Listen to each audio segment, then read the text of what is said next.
Hi guys, it's Sam here, the founder of Clickstart Digital. In today's video, I wanted to share with you how you can source the best-selling products to sell online. So when you're trying to find a really good product to sell online, there's a bunch of really good research tools that you can use to do some research on an idea that you might have. So some of these tools include Google Trends, Trend Hunter, and the Google Research Planner tool. So Google Trends and Trend Hunter will give you a bit of an insight into what products are really trending at the moment, and so what's hot right now. The Google Keyword Planner tool is a really good tool that we use internally here at Clickstart. When we're looking at a viable business idea, I always refer to the Google Keyword Planner tool, because what that tool does is it shows me exactly how many people are searching per month for that particular product. So it's a really essential tool to use if you are thinking about selling any kind of products online and you're wanting to do a bit of research beforehand. So if you got online and you've worked out a really good business idea and you know that the search volume is quite high, so it's over a couple of thousand searches a month for that particular product, the next thing you want to check is competition. So you want to ensure you don't have too many competitors, but you also want to ensure you do have some competitors. Now let me explain the reason why.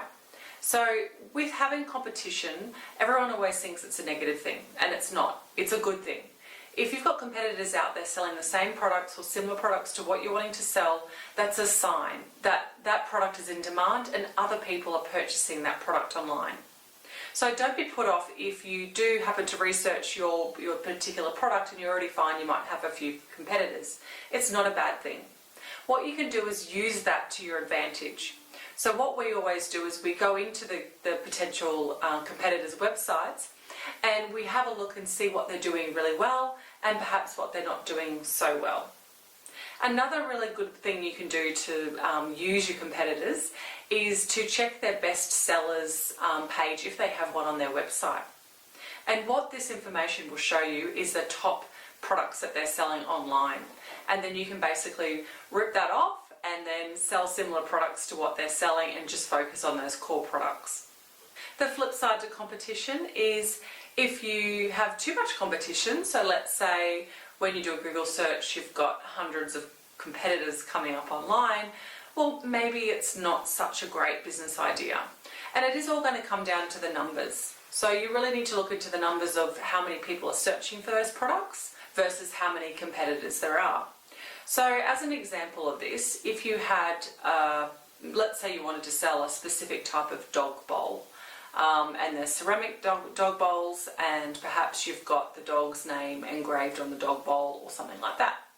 So what you'd be doing is you'll Google search engraved dog bowl, see what comes up, and if there's similar products already showing and it's saturated, like let's say dog bowl, you might only have 2,000 searches a month, and you've got 2 or 3 pages on Google coming up for similar dog bowls to what you're wanting to sell, or the same dog bowls, well, it's probably not a viable business idea. However, if you've only got a few people coming up that are selling the same types of products online as you, well, then it will be a viable business idea. So there is a lot of grey area with this, because there are products like baby clothes where obviously the search volume is extremely high because there's a lot of new mums searching online and buying baby clothes online on a regular basis. So when you're looking at those numbers, you'll see there's a high search volume, but you'll also see that there's probably going to be a lot of competition as well. And that's okay. Don't be put off by this. What you want to do is drill into a niche within that particular industry. So with baby clothes, you might want to pull out a niche and just focus on natural and organic baby clothes, or perhaps you want to focus on a particular age range or a particular style. So focus on just girls' baby clothes, or maybe just boys' baby clothes. Find your niche within that sector and then pull that niche out. And then that will help alleviate the drenched competition for that particular type of product. Some other factors that come into play when you're looking into a new business idea is you want to make sure that the business has longevity. So at Clickstart Digital, we tend not to create fad product stores. So things like fidget spinners. They were really big maybe a year ago, 2 years ago. but now they're not so popular anymore. So you really want to avoid reselling fad products that will be here today and gone tomorrow.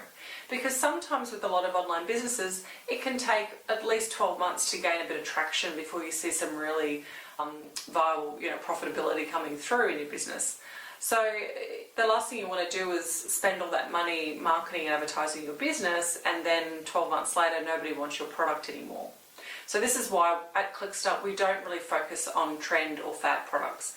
We choose products that have either a high ticket price, so products that are over $100, or products that are consumable, so things like organic food, dog food, things that people will reorder on a regular basis or monthly or 6-month basis. So the reason why that is because you might spend a lot of money driving traffic to your site and getting customers.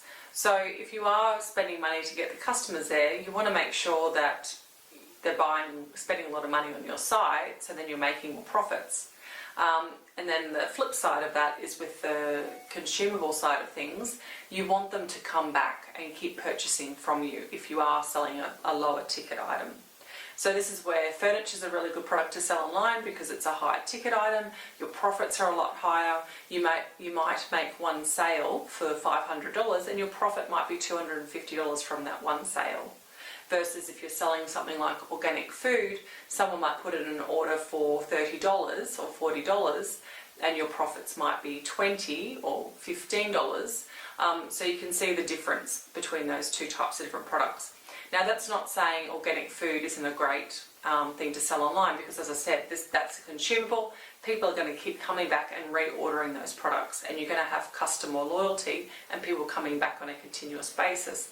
Whereas with furniture, people are less likely to come back and keep repurchasing furniture, because usually most people only have one house and they usually keep their furniture for a few years. So that's the differences between high ticket items and consumables.